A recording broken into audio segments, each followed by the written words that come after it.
To me, that is unfair. Unfair and in a way, cheating lah.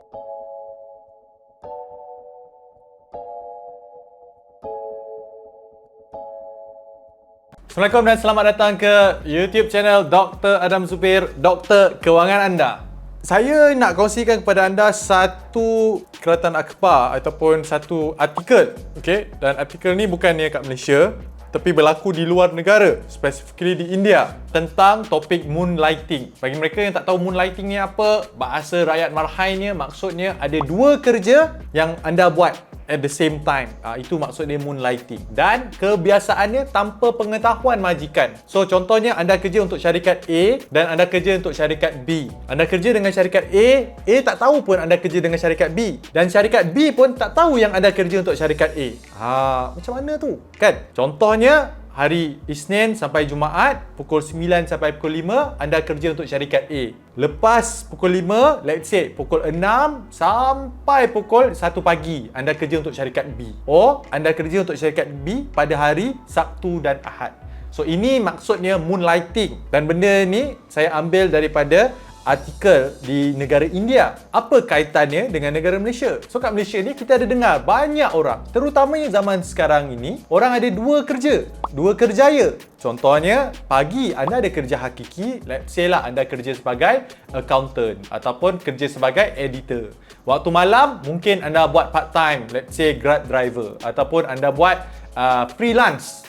Mungkin anda minat graphic design, so anda buat graphic design untuk klien-klien anda. So that is what it meant by ada kerja lebih daripada satu. So persoalannya, benda ni boleh ataupun tak boleh. So macam apa yang berlaku di India, moonlighting ni tidak dibenarkan. Dan in fact, ada satu syarikat IT gergasi di India, mereka memecat lebih 300 pekerja mereka disebabkan oleh moonlighting. Alright? So mereka pecat pekerja mereka disebabkan oleh moonlighting.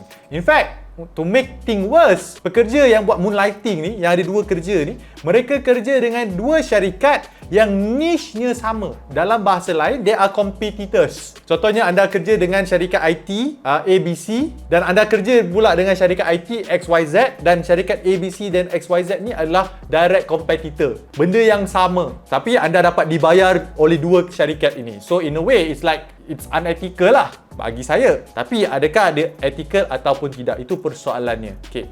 So, berbalik kepada kita zaman ini. Konteks pada sekarang ini, zaman sekarang ini. Kenapa ramai orang pilih untuk ada lebih daripada satu kerja? Jawapannya simple.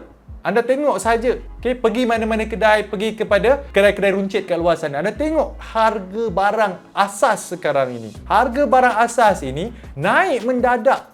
Kadang-kadang lebih daripada gaji yang kita dapat setiap bulan apabila kita buat kerja hakiki kita 9 to 5. And in fact, kerja hakiki kita gaji kadang-kadang naik tu tak sebegitu banyak kalau nak dibandingkan dengan kenaikan harga barang. So disebabkan oleh cost of living yang begitu mendadak, naik dengan mendadaknya, menyebabkan orang pilih untuk ada 2-3 kerja selain daripada kerja hakiki mereka. So, boleh ke tak boleh? Pandangan saya sendiri, ini pendapat peribadi saya sendiri. Kalau ikut konteks sebagai seorang majikan, okay, sebagai seorang employer, saya of course lah saya nak pekerja memang fokus semata-mata untuk bisnes kita. Betul tak? Takkan kita nak ada pekerja yang buat 2-3 kerja. Sebab apa? Sebab bila kita buat 2-3 kerja, maksudnya dia dah hilang fokus.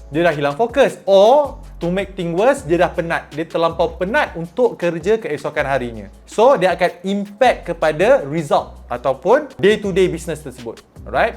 Or even worse, mungkin orang ni kerja Sabtu Ahad, lepas tu MC hari Isnin. Tapi kita sebagai majikan, kita kena bayar gaji. Okay, gaji kita tak boleh nak potong sesuka hati. So, benda ni impact kepada outcome business. Kalau majikan tu lah, kan? So, in this case, saya memang, kalau tanya saya sebagai majikan, saya memang tak setuju seorang pekerja ada lebih daripada satu kerja. Kan? Kalau kita dapat ikut logik. Tapi, okay, ada tapi besarnya. Okay, tapi apa? Tapi dalam syarikat saya sendiri, saya dah tahu dah keadaan ekonomi sekarang ini yang kalau anda ada satu kerjaya sahaja, memang susah anda nak hidup day to day. Kalau anda nak berjimat cermat tapi harga barang naik, bukannya salah anda anda berjimat cermat ataupun tidak, sebab memang duit gaji yang anda dapat tu tak cukup. So, anda kena top up gaji anda. So, bila nak top up gaji ni, kadang-kadang kita sebagai majikan nak bayar gaji tinggi pun tak mampu. So, apa yang biasanya orang buat, orang cari kerja lain. Buat side job. Bukan ni kerja permanent side job. Dan side job ni tidak boleh dalam industri yang sama. Maksudnya, let's say lah, pekerja tu kerja dengan syarikat saya in education business, and then dia buat side job untuk education business yang lain. Kan itu direct competition, competitor. So, anda membantu other competitors untuk grow their business. So, it affect the business overall. To me, you know, that is like, doesn't make sense lah. Why would I hire someone that help other competitors? Tetapi kalau anda buat kerja selain daripada syarikat ataupun niche syarikat saya, misalnya buat Grab for example, to top up your expenses, then to me tak menjadi masalah. Oh, ni kena disclaimer siap-siap ni, especially my staff lah, my own staff yang tengok video ni kan. Disclaimer siap-siap, tak menjadi masalah kalau outcome-nya anda boleh jaga. Dalam bahasa lain, result based. So, company saya sendiri memang kami amalkan result based. So, for example, you punya KPI ataupun you punya KPI, misalnya, let's say KPI you kena buat satu video, satu hari. So, kalau anda dapat berjaya produce satu video, satu hari, dan video yang anda produce pun high quality, I don't care what you do afterwards. Betul tak? Sebab, on my part, as an employer, result based. Anda dapat produce result. Then okay, fine. Yang menjadi masalahnya, meeting tak join, lewat, selalu ada MC, lepas tu ada banyak betul alasan tak boleh nak produce. Okay, affect the KPI. Then dia akan go back to us like, why am I paying you every single month tetapi tidak ada outcome kepada company, right? So, and bila kita dig, oh rupa-rupanya anda buat kerja 2, 3, 4, 5, 6 kerja. So, in that case, better anda buat bisnes sendiri. Kenapa anda nak kerja dengan orang sedangkan anda sendiri buat banyak-banyak benda, right? So, that is my own opinion and saya punya pandangan lah.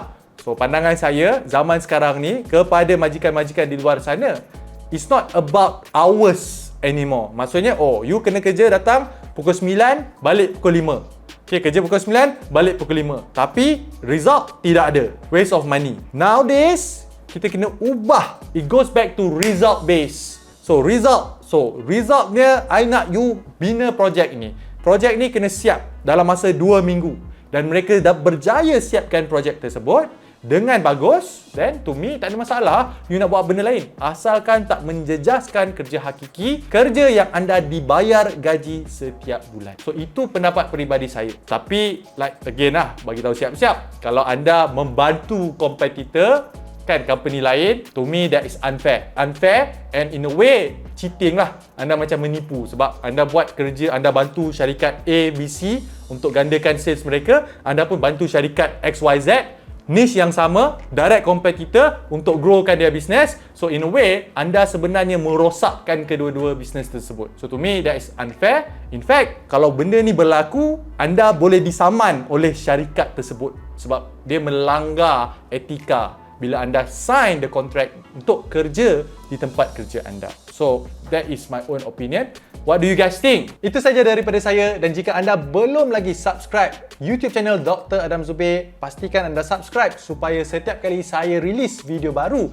anda akan dapat notifikasi. Dan jika anda nak belajar lagi tips-tips kewangan yang lain seperti pelaburan ASB, credit card, kereta, rumah, emas, saham dan macam-macam lagi, senang sahaja pergi ke YouTube, type saja nama saya Dr. Adam Zubir, diikuti dengan kata kunci yang anda nak cari. Contohnya macam Sikris, type Sikris dan video saya akan ada. Dan jika anda ada sebarang pertanyaan ataupun sebarang komen, kongsikan dekat dalam ruangan komen di bawah. Itu saja daripada saya. Saya akan jumpa anda nanti.